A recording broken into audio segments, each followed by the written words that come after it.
Check करा। दिन भर से घोड़ कर रहे तुम आज। शुरू कर लेना। अरे एक मिनट रुको जरा दत्ता भाई, शुरू करने का ना, क्योंकि वो कटिंग पूछ रहे थे तुम्हारे को। किसी हाँ सुशील से उठा लो। तुम्ही बोलता सुरुवात सुशील आहे और कोई बडे बडे पाटील, आज एक वेगळा प्रश्न आहे।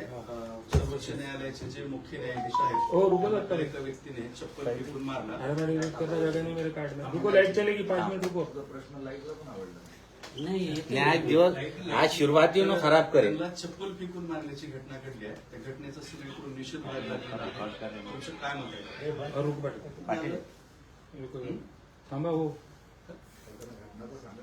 हाँ, रोल बोले पाटील साहेब। ती घटना घडली चीफ जस्टिसला चप्पल फेकून मारल्याची, काय वाटतं? अशा गोष्टीचा निषेध व्हायला पाहिजे, असं व्हायला नको. कारण तिथं न्यायदेवतेवरती विश्वास आहे, अशा ठिकाणी अशा काही घटना होणं जिथे एक निषेधार्थाचे त्याचा निषेध. दुसरा प्रश्न, तुम्ही जे काल म्हणाला होतात की अजित पवारांना छगन भुजबळ आणि परळीचं घराणं संपवण्याचा प्रयत्न करतात. रोहित पवार सुद्धा म्हणाले की ते खरं आहे, पण त्याच्या पाठीमागे भाजपचा हात असावा. नाही, ते हात कोणाचा आहे पाय कोणाचा आहे हे मला नाही माहिती, पण आपण जे खरं आहे ते बोलतो कधी पण. आणि असं काही भेदभाव करत नाही, काँग्रेस भाजप शिवसेना आहे ते बोललो आणि ते सत्तेच आहे. आणि एक ना एक दिवस त्यांना पश्चाताप येईल माझ्या शब्दाचा. अजितदादांना त्यांना सुद्धा, शिंदे साहेबाला सुद्धा आणि फडणवीस साहेबाला सुद्धा, आणि विशेष करून अजितदादाला सुद्धा पश्चाताप येणार की हे सांगत होतं त्यावेळेस आपण ते कानामिराळं टाकलं, पण हे कानामिराळं टाकण्यासारखा विषय नाही आहे. खूप मोठं गंभीर असं षडयंत्र शिस्त आहे आणि ती लोकात चर्चा आहे ना. मी कुठं विश्वास ठेवा म्हणतो, ती लोकात चर्चा आहे. आणि याचबरोबर पवारसाहेब सुद्धा पश्चाताप येत असत की जेव्हा लोकांना आपण आरक्षण दिलं, ज्याला दूध पाजलं ते सापासारखे आपल्यावरती उलट देत, त्याच्यापेक्षा मराठ्यांनाच दिलं असतं तर बरं झालं असतं, हे सुद्धा त्यांना पश्चाताप येत असणार. तुमच्यावर गुन्हा दाखल करण्याची मागणी तायवाडेंनी केली आहे आणि त्यांचं असं म्हणणं आहे की मनोज जरांगे वारंवार भडकाऊ भाषण करत आहेत, ओबीसी नेत्यांना संपवण्याची भाषा करत आहेत, त्यांच्यावर कायदेशीर कारवाई करावी, गुन्हा दाखल करावा. आणि छगन भुजबळ काय सांगत होता, वाव्या म्हणतो ते करणं मग आधी त्याच्यावर गुन्हा दाखल. तो म्हणला का नाही आंबटच्या याच्यात कोयते काढू, तलवारी काढू, दांडे काढू, शेरीच म्हणत होता, पुण्याला पण म्हणला करणं गुन्हे दाखल. कोणत्या भडको भाषेने आधी सुरुवात तुम्ही केली, भडको फिडको भाषण आपण केलं नाही. मराठ्यांच्या प्रामाणिकपणे खऱ्या व्यथा मी मांडल्या, आता त्या पचनी पडा.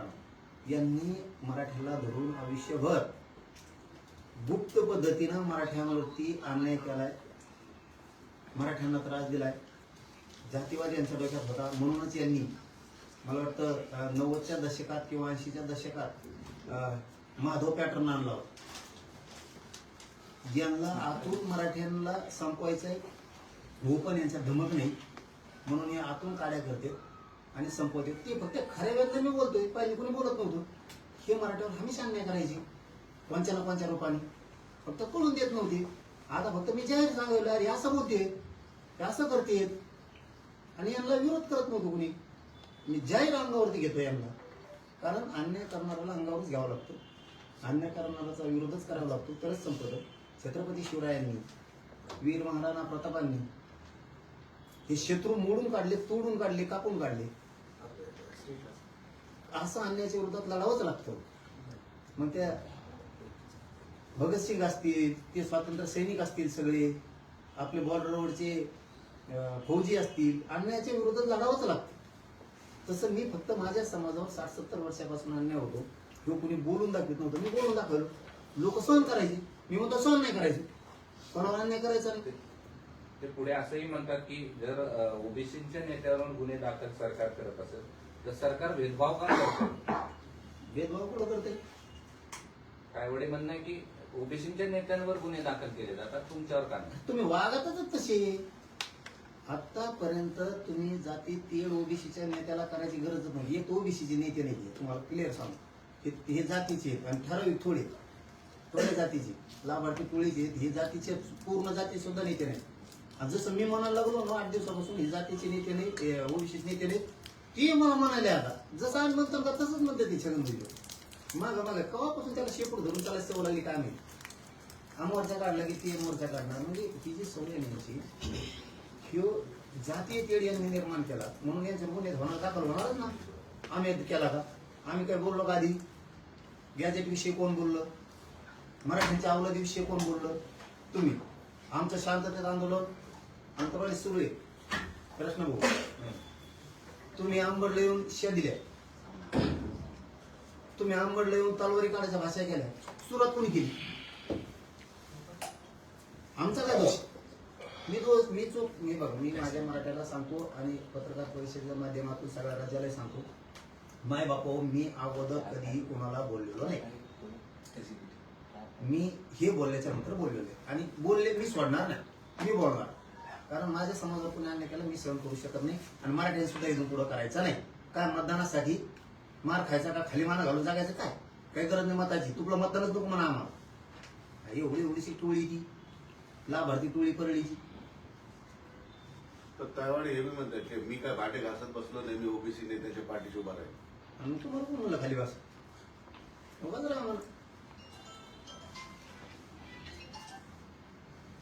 बरं, आपलं शेतीशी संबंधित आंदोलन त्याच्यामध्ये काय मुवमेंट कशी भूमिका आहे? काय आणखीन नाही ठरलं. दिवाळीच्या नंतर राज्यातल्या सगळ्या शेतकऱ्यांच्या संघटनेची, शेतकऱ्यांची, तज्ञांची बैठक घेऊन पुढील आंदोलनाची दिशा ठरवली जाणार आहे. पण ते आंदोलन खूप मोठं असणार आहे, खूप ऐतिहासिक आंदोलन असणार आहे आणि निर्णायक आंदोलन असणार आहे. ते की शेतकऱ्याला न्याय देऊन द्यायचा, त्याशिवाय मागे सरकायचं नाही. खूप टोकाचं आंदोलन होणार आहे ते शांततेत होणार आहे, पण खूप टोकाचं होणार. त्यामुळं आता बैठक झाल्याच्या नंतर सगळं सविस्तर आपण त्याच्यावरती ठरवू. ठीक आहे. तुम्ही ते राहुल गांधींवर काल मेळाव्यात टीका करता, काय कारण आहे की तुम्ही काँग्रेसच्या एका वरिष्ठ नेत्यांवर टीका करता? काय आणि काँग्रेसचं काय कारण? मराठ्यांना आरक्षण देऊ नका म्हणायचं काय कारण? या वर्षी पुढे गेले. मला वाटतं धानोरकर काय फक्त एक आलतं घालताना बिमोड सगळा. मराठ्यांमुळे नवी संजीवनी मिळाली, सीट निवडून आले. माझा डेका लगेच लागले का मराठ्यावर वरटगडी करून आला? इथं सुट्टी नाही भाऊ. हो, इथं मराठ्यांनी तुम्हाला बळ दिलं आणि त्याच मराठ्याच्या विरोधात जाणार. अरे हे इतके स्वार्थी आहेत ना, आता आमच्या लक्षात यायला लागलं. हे आपलं इतके हे काँग्रेसचे काही लोक, काही त्यांच्यात खूप चांगले आहेत. तिकडं देशमुख येतं, इकडं पृथ्वीराज चव्हाण साहेब येतं, थोरात येतं, इकडं लई येतं, चव्हाण येतं, इकडं काळे येतं, तिकडं रणजिताई येतं, परत पाटील येते, लई येत त्यांच्यात. ते नाना पटोले येतं, त्यांच्यात खूप चांगले येतं. ते सुशीलकुमार शिंदे येतं, तिकडे ते विशाल पाटील आणि ते येतं, तिकडं कदम घराणं आहे, त्यांचे सुद्धा खूप चांगले चांगले लोक आहेत. नाही असं नाही ना. ते बागवे येतं, खूप चांगले चांगले लोक आहेत त्यांच्यात. ते काय कमी आहेत का? खूप मोठाले घराणे आहेत. ते नाही उपकार विसरत, हे लय उपकार विसरत येत. यांना फक्त एकदा यांचं झालं ना, निवडून आलं ना, हे ओबीसीचे म्हणून घेते नाही, हे असलेच आहेत. हे फक्त वापर करून सोडून देणार. अहो यांच्यासाठी किती दुश्मनी झाल्यात लोकांच्या. आणि हे म्हणते याच्यामुळे झालं का काँग्रेस मोठं, त्याच्यामुळे झालं का काय? यांना मुसलमानांनी मतदान नाही केलं का? दलितांनी मतदान नाही केलं का? काय वेळ आज मुसलमानावर दिलं वाऱ्यावर सोडून नये काँग्रेस आणि बेसरामानी जातात का मुसलमानाच्या मध्ये दिले काँग्रेस आणि बेसराम? आणि लोकांना सांगते श्यामफाना. तुम्हाला काँग्रेसचा राग आहे की नेत्यांचा राग आहे? अहो नेते असलेच आणि ते आता पक्षात असलाच म्हणावं लागेल ना. मग म्हणायचं नव्हतं तर वेळ आली. जसं की आम्ही मागे सांगितलं भाजप चांगलं आहे, काही नाही खराब आहे. तसं आता हे काँग्रेसच खराब आहे म्हणायची वेळ येऊ नये आमच्यावर, म्हणजे झालं. हो इतकं विदूषक आणि इतकं अविचारू वागायचं आणि मराठ्याच्या विरोधात काँग्रेसने जायचं, इथं बिमोड करून टाकते ना सगळा. काय करायचं त्यांना? त्या राहुल गांधीला सांगायची की मराठ्याच्या विरोधात बोल. मग त्या नागपूरच्या वडंटीवार साहेबाला काय केलं? मराठ्याच्या पोरांच्या वडंटीवारचं कशामुळे विरोध करतो आरक्षणाला? काय करा नाही. मी पण तो आता या पुढच्या आठवड्यात दिल्लीत जाणार. मी वकिलांची बैठक घ्यायला लागलो तिथल्या तज्ञाची मोठ बघतो ना 94चं जे कसं काय चॅलेंज होतं तुम्ही आमच्या मागे लागता का? आम्ही आमचा रात्रीच विषय आला दिल्लीच्या सगळ्या तज्ञाशी वकिलांशी मोठमोठाल्या तिथले वरिष्ठ सुप्रीम कोर्टाचे वकील आहेत त्यांच्याशी चर्चा करायची.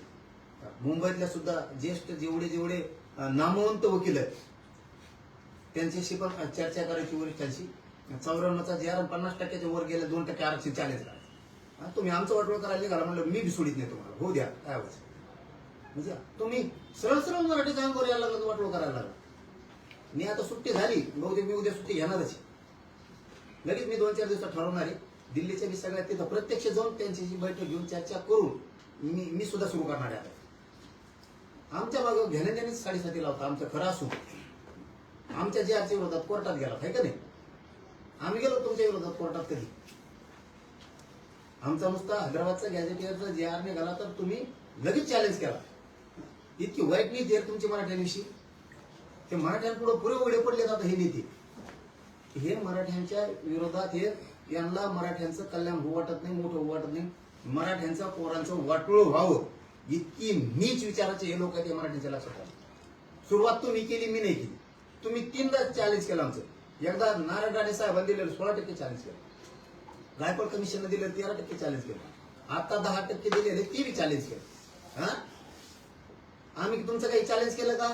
आता आम्ही लढून चटण्या भाकऱ्या खाऊन उपाशी तापाशी मुंबईत राहून आम्ही हैदराबादचा आणि पश्चिम महाराष्ट्र 7 संस्थांचा गॅझेटियरचा जे आर आणलं. तुम्ही चॅलेंज करणार त्याला म्हणजे तुम्ही आमच्या घरं जळायचं ठरवलंय उद्ध्वस्त करायचं ठरवलं आमच्या मराठ्याचे पोरं. मग आता आम्ही बी चॅलेंज करायला तिथून पुढे तुम्हाला. रस्त्यावरची लढाई सोबत आता कायदेशीर लढाई पण लढणार. आता नुसती माझ्या बघ म्हणा छगन भुजबळ तो ह्यामुळे ओबीसीचं किती वाटलं होतं बघ म्हणा तू. कारण तो आमचं वाटलं करू नको मग. तुम्ही तुमचं आरक्षण माझ्यात खा आमचं आम्हाला हक्काचं मिळून द्या ना. याचे का दाखल करता. आणि काय झालं बरं का आमची मराठी सुद्धा चुकी.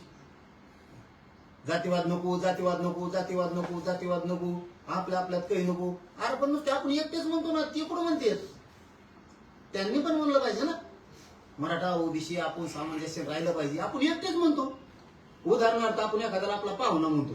अरे नुसतं आपणच म्हणतो ते कुठं म्हणतंय आपल्या पाहुणा आहे म्हणून.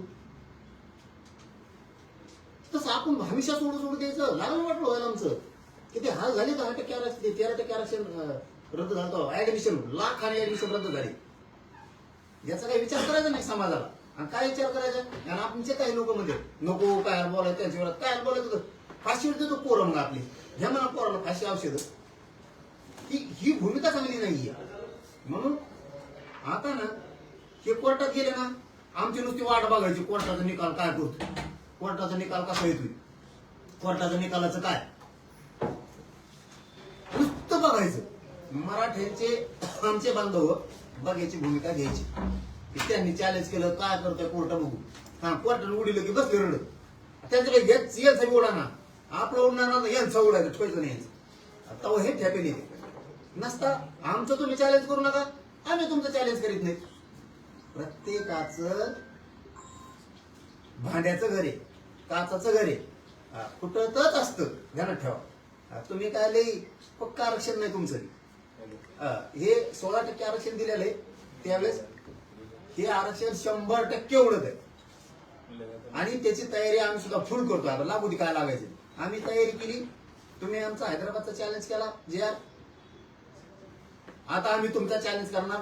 तुमची तयारी आहे ना जे होईल ती होईल पण मराठ्याला मिळून द्यायचं नाही. तसं आता महिनी तयारी जे होईल ती होईल तुम्हाला मिळून द्यायचं. म्हणजे युद्धाचा अंत कुठे होणार त्यांना विचारा त्याचा अंत कुठं होणार. ज्यांनी दिलं राव त्यांचं सुद्धा नाही झाले. त्या पवार साहेबांनी यांना आमचं आरक्षण दिलं त्यांचे नाही झाले. त्या पवार साहेबाला पश्चाताप येत असेल तिच्या आली यांना उगाच सापाला दूध पाजिलं त्याच्यापेक्षा मराठ्याला दिलं असतं तर बरं झालं असतं. पश्चाताप येत असेल त्यांना आता की मराठ्याला आरक्षण दिलं असतं तर बरं झालं असतं. काय चुकीचं करतोय मी. कोण नाव ठेवतो याला कोण आहे मराठ्याचा असा की त्याला वाटतं आपण त्यांचं चॅलेंज करू नये. मग त्यांना का वाटत नाही की मराठ्याचा जे चॅलेंज करायचा नाही. तुम्ही आमच्या वाट्यात जाऊ नका आम्ही तुमच्या वाट्यात जात नाही. आणि तुम्ही आमचे जे आर रद्द करणार आरक्षण रद्द करणार आणि आम्ही कौर बघायची भूमिका घेणार खाली माने घालून कौर जगणार आम्ही. तुम्ही उठा सुटा की कोर्टात पळता, उठाचा सुटा की मोर्चे काढता, उठाचा सुट्टा घेत नुसते आग ओळखता तुम्ही मराठ्यांच्या विरोधात. आणि किती दिवस सहन करायचे आम्ही नको नको नको म्हणून. तुम्ही थोडं थांबा ना, तुम्ही मागाड्यासारखंच करायला लागले. मग आता तुम्ही मास्तर जिरावं लागेल ना, त्याशिवाय तुम्ही गप नाही बसणार. आता होणार आहे बाहेर. शरद पवारांचं काय म्हणतंय? नाही ते सांगितलं तुम्हाला मी की आमचं आरक्षण आहे 16%. आणि त्यात गेलेल्या जाती त्या आरक्षणात बसतच नाही. आणि 94 पासून तसं तरी मी सरकारला आता माहिती मागितली. 1967 पासून 2023 पर्यंत मला पुरी माहिती पाहिजे. आरक्षणात कोणत्या जाती घातल्या, कशा घातल्या, काय निकष लावून घातले, की मागासवर्ग आयोगाच्या यादीत बसतेत का, केंद्रीय मागासवर्ग आयोगाच्या यादीत बसतेत का, हे निकष पूर्ण करतेत का, ह्या जाती प्रगतशील आहेत का, आहेत तर मग कस काय घातल्या, कोण कोणासारखा दिसतोय, काय सिद्ध केलं तुम्ही घेऊ त्याच्यासारखा दिसतो म्हणून. यांना पोरग झाले घे म्हणजे तुमसारखं दिसतं, असं कसं काय दिसत. ते मला निकषच पाहिजे. आता मी खेळणारच, बघू कोणाकोणात किती किती दम आहे. अरे आम्ही सोडलं राहतो, मला 15-20 वर्ष सोडले, थोडी दिवस नाही सोडलं, 15-20 वर्ष. आरक्षण मिळालं की तुम्ही आमचं आरक्षण घालता. आम्ही नुसते हात जोडून बघतो थोबाडाकडे तुमच्या. आणि नुसतं फेसबुक व्हॉट्सअप पोरं याने आमचं आरक्षण घातलं, त्या वकिलाने आमचं वाटलं केलं, ह्या नेत्याने आमच्या विरोधात याचिका टाकली. अरे ते जाहीर सांगतो छगन भुजबळ, मी 7 याचिका टाकल्या. आणि मराठी नुसते थोबाड घेऊन बघणार का तिकडे. आता कौशिक वाटलं होतंय, कौशिक वाटलं होतंय, कौशिक वाटलं होतंय. आपलं जशाला तसं उत्तर यायला द्यावं लागेल, तेव्हा ठेपायला येणार. बघायची भूमिका किती दिवस आता विनाकारण. म्हणजे आपल्या छातीवर नाचल्यासारखं नाच आले ते. बघा आम्ही तुमचा चॅलेंज केलं म्हणजे काय भिडी तू का, भिडी तू. आणि आपण म्हणणार होतं हा त्याने चॅलेंज केलं, हा चॅलेंज केलं. काही राग, काही तिळ, काही हाय का नाही तुम्हाला मराठ्याला. आपल्या जातीला किती हिनवलं जातं, आपल्या जातीला किती खाली बघायची वेळ आली. मागच्या लाईनला उभा केलंय पार. आपलं हक्काचं आरक्षण असतं का, आम्हाला अधिकार नाही. लोकशाहीत आरक्षण घेण्याचा हक्कानं नोंदी असून मिळवण्याचा अधिकार नाही आम्हाला. आम्ही बोलायचं नाही. कशामुळे पुढे येऊ देत नाहीत आम्हाला. या भूमिकेवरती स्पष्ट आपल्याला आता बोलावंच लागणार आहे. नुसते संबंध चांगले ठेवायचे. काय करा संबंध चांगले ठेवून त्यांनी काय आयुष्य घडणार आहे, आपलं पोट भरणार आहे का त्यांनी. काय करा त्या संबंधाचं, शेत होतात का चांगले. यांनी सुद्धा आपल्यासोबत संबंध चांगले ठेवले पाहिजे. आपण एकटे ठेवून उपयोग नाही. आपण नुसतंच म्हणायचं छगन भुजबळ चांगला, छगन भुजबळ म्हणतो तुम्हाला चांगला.